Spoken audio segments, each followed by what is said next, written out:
Eh bien, moi je suis Serge d'Orion Classique, venu inspecter aujourd'hui cette Plymouth Staff Car de 1942, actuellement en vente chez Memory Lane. Je viens d'arriver, ils me l'ont sorti et voilà, je m'apprête donc à en faire une inspection, un petit essai de conduite et puis voilà, essayer d'en savoir plus en fait sur cette magnifique voiture.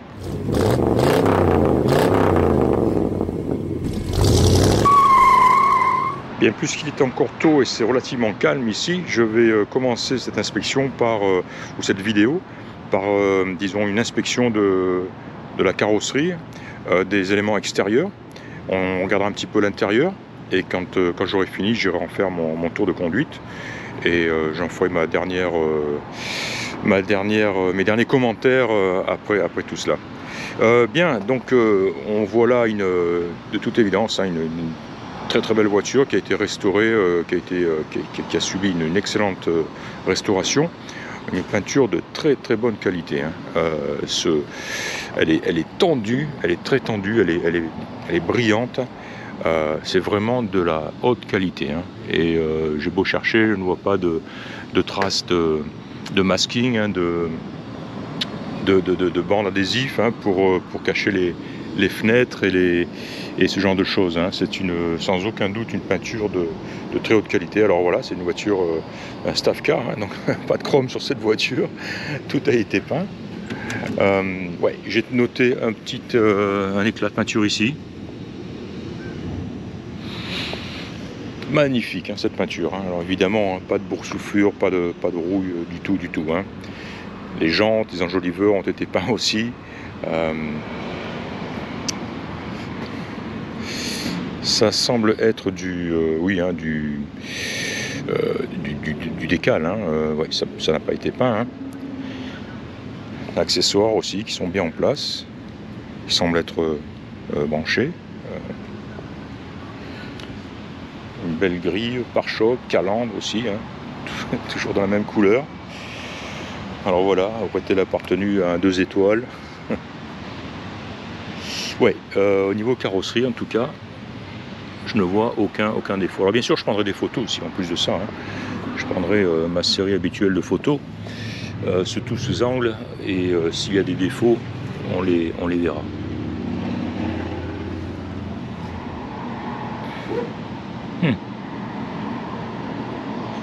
Je pense que c'est de la peinture, ça.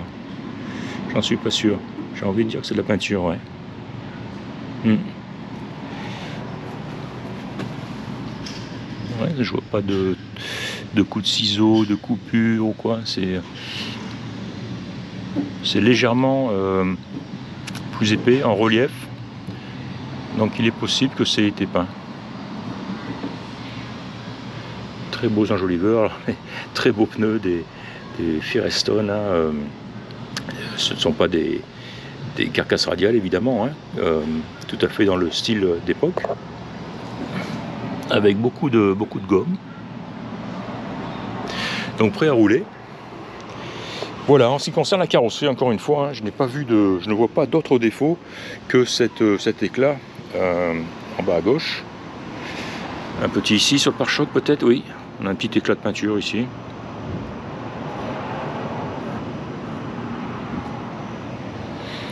Ce qui est étonnant, c'est ce qui est beau à voir, c'est l'état des plastiques, les cabochons qui sont en excellent état.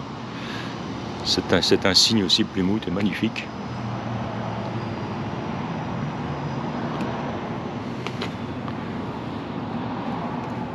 Oh, ils ont l'air comme neufs, c'est incroyable.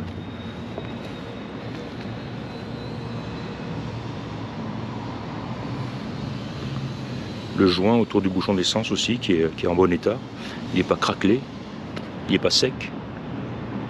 Ouais, voilà ce qui concerne donc cette peinture.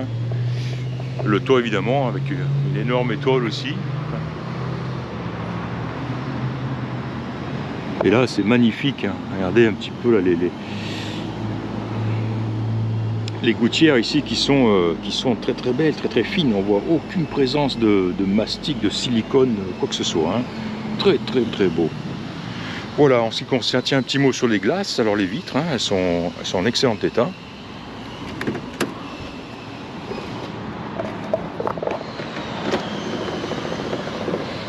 Ça monte et ça descend sans aucun effort.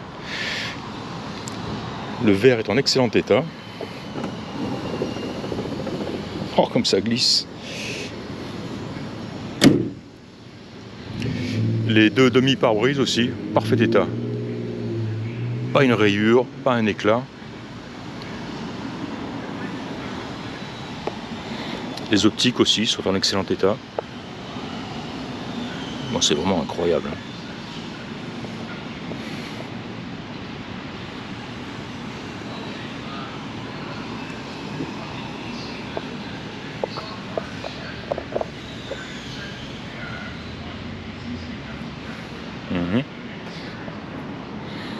Spécial de luxe.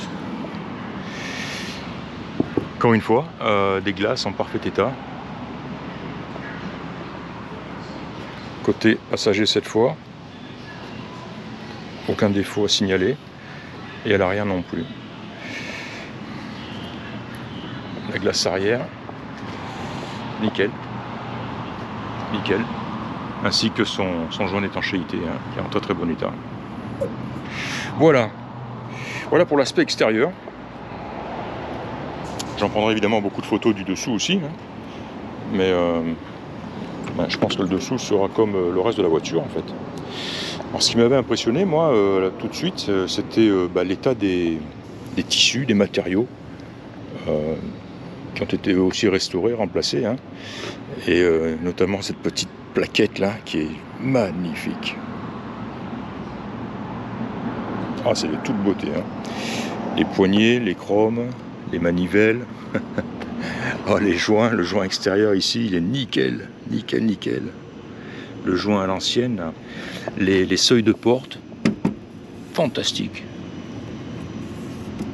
Et bien sûr la sellerie elle-même, hein, qui ne présente aucun défaut. Le ciel de toit est comme neuf, splendide. Puis ça sent bon cette voiture. Ça sent les matériaux neufs finalement. Ça sent même pas l'ancienne quoi. Ça sent l'ancienne neuve.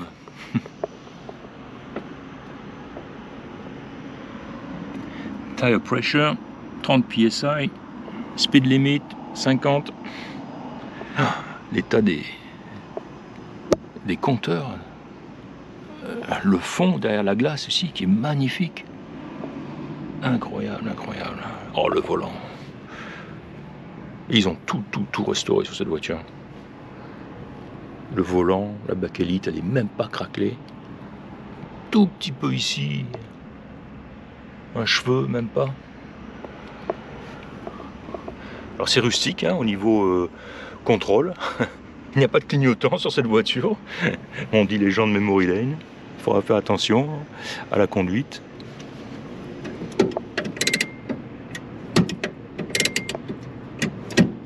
Frein de parking. Très belle moquette.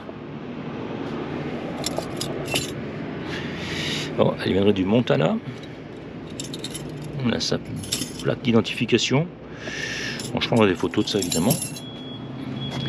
Voilà, ouais, c'est du très haut de gamme, hein. C'est de la très belle restauration. Et ce que je ferai aussi, je prendrai en photo. Oh, comme c'est beau ça.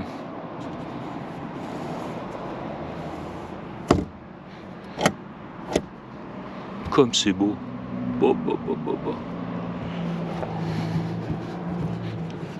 Repose-pied.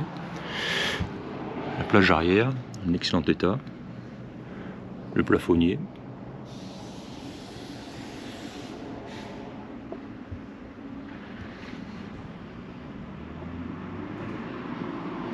Je disais donc, ouais, il y en a pas mal.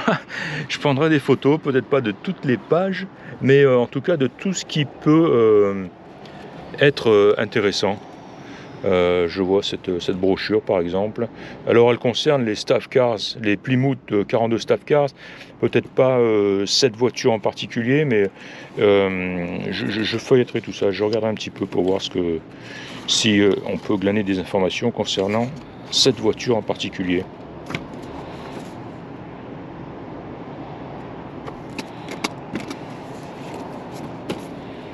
Non, ça c'est la même chose en double.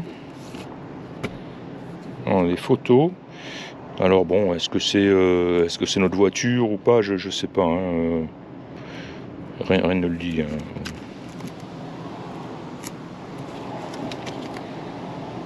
Donc des photos de la voiture après restauration.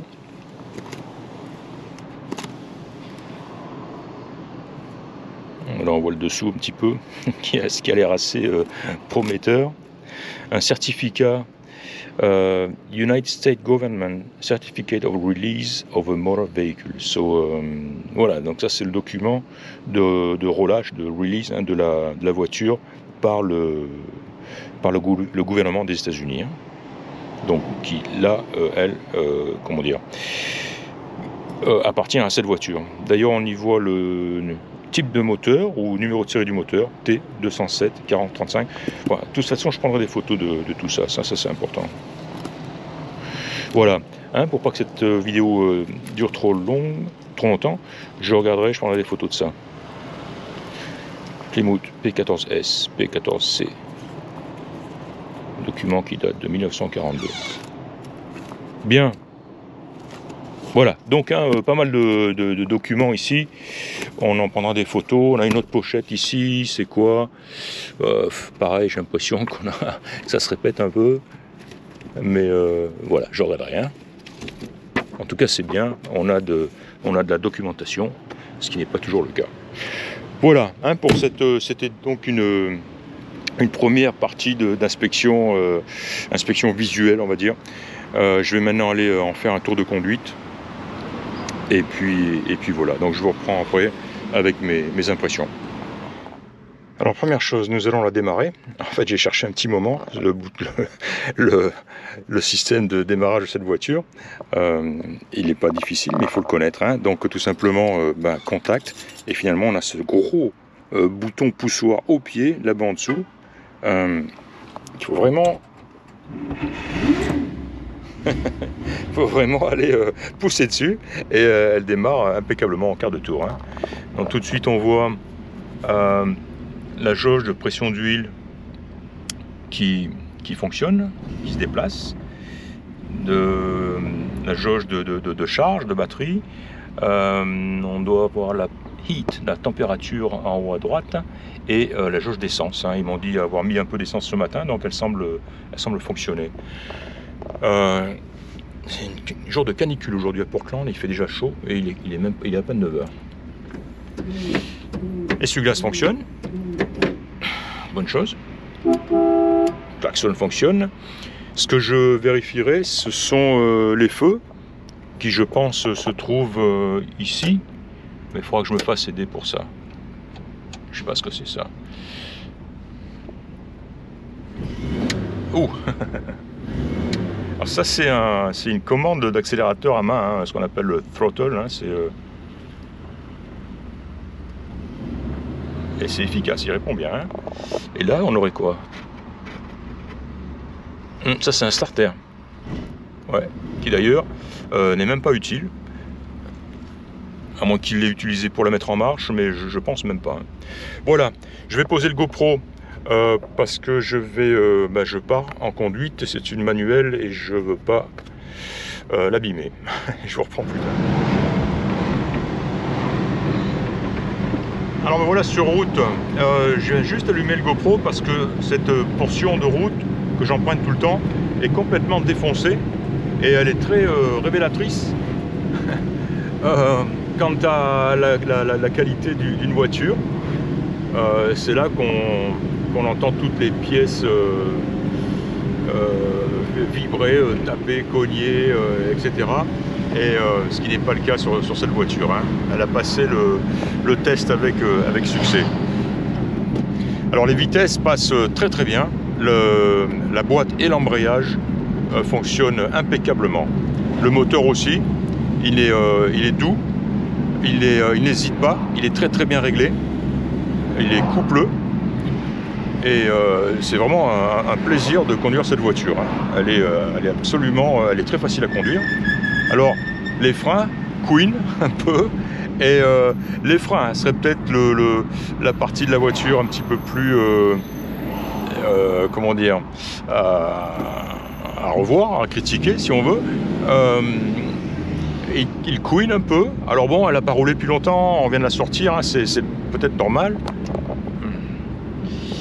Il faut que je fasse attention à ce que je fais. J'ai une voiture devant, derrière, et je conduis d'une main.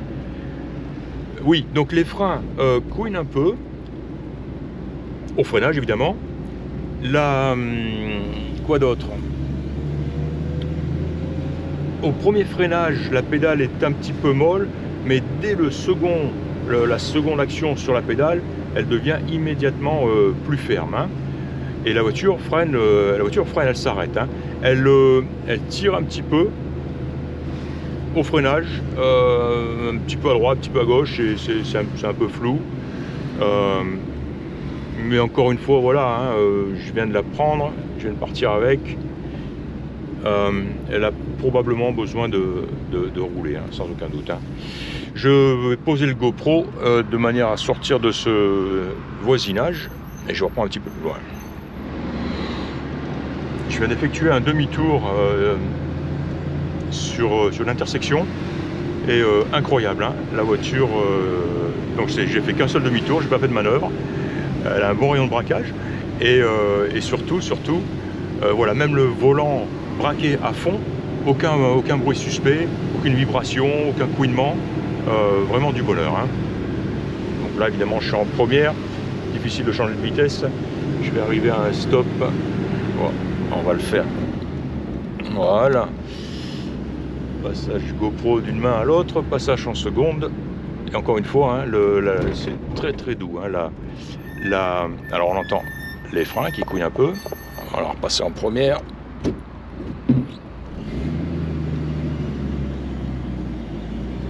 Direction est agréable aussi. Hein. On va partir à gauche ici et j'essaierai de faire un passage de toutes les vitesses.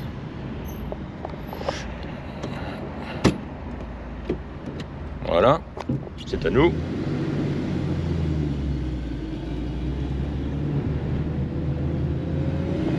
Allez, c'est parti.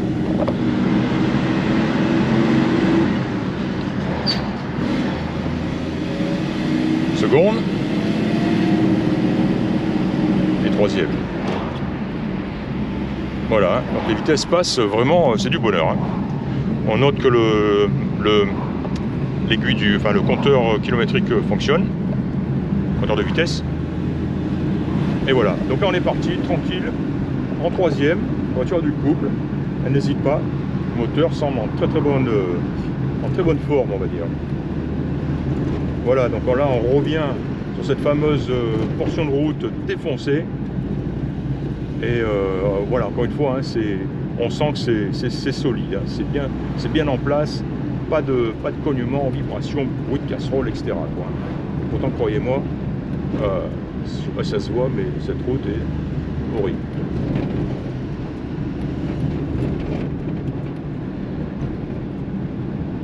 Pas de jeu à la direction.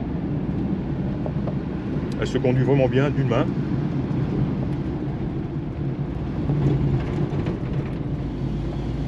Coupleuse, hein, je suis toujours en troisième. Voilà, je vais m'arrêter ici et repasser en première avant de tourner à gauche. Ah, commence à couiner un peu moins, on dirait. Voilà. Oh, monsieur me laisse passer, merci. Alors elle a du succès, hein. Les gens sourient. Hein. Passage. C'était la seconde, accélération, on va passer la troisième, voilà. On est à 40 miles. Voilà, la route est un petit peu meilleure ici. On va prendre ces grandes courbes. Voilà. Elle est douce à conduire, elle est agréable, on est bien assis en plus. Et allez, accélération, sortie de courbe, c'est parti. Elle est incroyable cette vitesse, cette voiture. Incroyable. On arrive à un faux stop, donc je vais freiner. Ouais, j'ai même pas relâché, hein, simple pression sur la pédale. Peut-être que si j'avais pompé une fois, elle aurait été plus ferme. Enfin bon, c'était même pas nécessaire finalement. Hein. Et d'ailleurs, elle s'est déjà arrêtée de couiner, ou elle couine beaucoup moins. frein à tambour, hein, je pense que bah, tout le monde tout le monde le sait.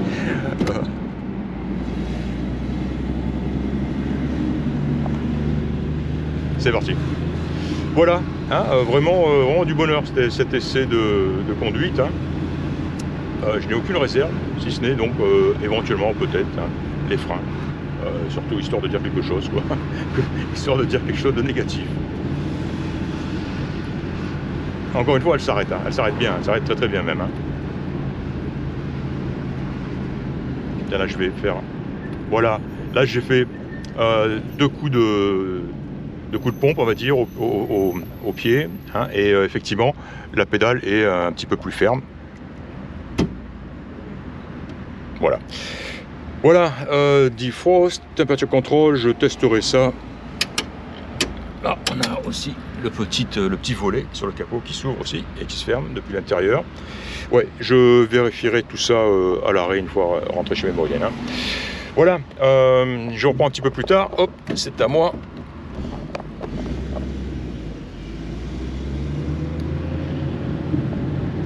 La voiture du général. Alors, on n'a pas clignotant, je vais tendre le bras à l'extérieur. Et on est parti. Et de retour chez Memorienne.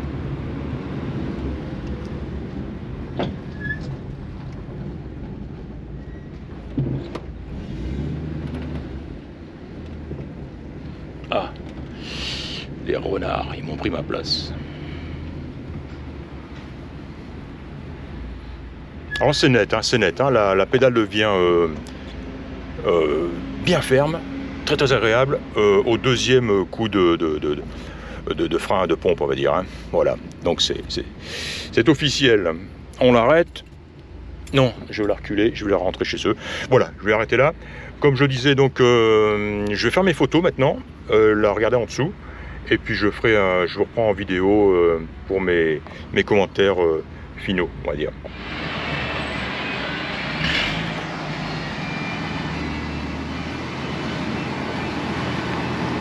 Je leur ai demandé de la remettre à l'intérieur parce que la lumière, là où elle était, est absolument impossible à gérer. Trop de lumière, la moitié à l'ombre, la moitié au soleil, c'était pas bon du tout. Donc voilà, je la préfère ici maintenant pour faire mes photos et terminer cette inspection. Bien, je vais terminer cette inspection. Voilà, j'en ai pris mes photos. Alors je l'ai rentré ici à l'intérieur parce que c'était impossible de prendre des photos de l'autre côté. Il y avait la moitié de la voiture était au soleil, l'autre à l'ombre. C'était horrible. Bref, voilà, j'ai pris mes photos ici, c'est aussi bien. J'ai pris les photos du dessous aussi. Ça a l'air excellent, ça a l'air en très très bon état en dessous aussi. Alors j'ai découvert deux trucs. Tout ce qui est système de chauffage, des embuages, n'a pas été installé, n'a pas été fini. C'est-à-dire que ces boutons, le defrost, temp control et temp control côté passager, ils ne sont pas connectés derrière. Hein. Ils sont simplement posés, vissés fermement sur ce support, mais quand on passe les doigts derrière, il n'y a aucune connexion, quoi, hein, donc ils sont là pour en décoration, on va dire. Donc pas de chauffage des embuages. D'ailleurs, maintenant que j'y pense, on voit même pas de boîtier de chauffage. D'ailleurs, est-ce qu'il y avait un boîtier de chauffage sur cette voiture? Je ne sais pas. Bref, voilà, donc ça, en ce qui concerne ces commandes-là. Et ensuite, la commande de phare. Alors, j'ai mis un moment aussi à la comprendre. Peut-être que des gens habitués au véhicule militaire, eux, le feront plus rapidement. Mais en fait, voici le bouton hein, qui permet de commander les feux. Et là aussi, je pense que l'installation n'a pas été faite complètement, dans le sens où les feux, alors phare, feu de position fonctionnent, les brake lights, les feux stop fonctionnent, hein, tout fonctionne impeccable. Mais tout ce qui est les feux militaires, hein, comment on appelle ça, les blackout lights, j'ai l'impression que ça n'a pas été branchés, on va dire. Hein. Ils sont présents, mais à mon avis, ils ne sont pas branchés. Alors, comment j'ai fait? J'ai tiré alors, on met le contact, évidemment. On tire cette tirette et on appuie sur le bouton sur le côté qui permet de déverrouiller la tirette un cran de plus. Et là, on a les feux, on les voit en réflexion là-bas sur le truck devant. quand je la repousse, ils s'éteignent évidemment. Voilà, hein. Donc voilà le résultat de, de mes recherches. J'ai ce petit bouton aussi que je n'ai pas pu identifier. Voilà, et c'est tout, hein. Donc alors encore une fois, par contre, les feux, et ici en bas, là-bas, on a le bouton poussoir pour passer de feu de route en feu de croisement. Hein, donc encore une fois, on a des feux. À l'arrière, on a 3-4 feux qui s'allument. On a ces deux-là, celui de la plaque ici, et celui-ci, me semble-t-il. Et ça, c'est le feu stop. Et donc les feux blackout light, je ne sais pas comment on appelle ça, hein, typiquement militaire, je n'ai pas réussi à les mettre en marche, et idem à l'avant. Hop là. Le coffre est fabuleux. On a aussi encore un poster à l'intérieur. Bah, j'ai pris des photos, hein, mais c'est fabuleux. Cette housse là, en toile militaire pour recouvrir la roue de secours, pour y mettre la pince, pour y mettre le cric. On a cette petite sacoche ici, magnifique. Et ça, c'est neuf. Où est-ce qu'ils ont trouvé ça? C'est la folie. Pour mettre le cric, c'est joli comme tout, hein. Le fond de coffre. Voilà le fameux poster ici, avec un petit peu l'histoire de la voiture. Encore plus de documentation. Alors, en parlant de doc, hein, j'ai pris des photos, j'ai dû prendre, je sais pas, une trentaine de photos, des documents, hein, comme je l'avais dit, hein, qui sont fournis avec la voiture, sur l'historique de la voiture. J'ai commencé à lire, j'ai jamais vu une voiture aussi documentée, hein. J'ai commencé à lire, j'ai abandonné parce qu'il y avait trop d'informations, mais j'en ai pris des photos, hein. Donc à mon avis des informations, des choses intéressantes à lire, à savoir, à découvrir. Voilà, j'ai terminé cette inspection, hein. C'était du boulot, hein. J'ai passé au moins 3 heures ici, c'est une sacrée voiture, hein. Je n'ai plus rien à vous dire. C'était Serge d'Orion Classique. Je vous remercie de m'avoir écouté et je vous dis à très bientôt. Au revoir.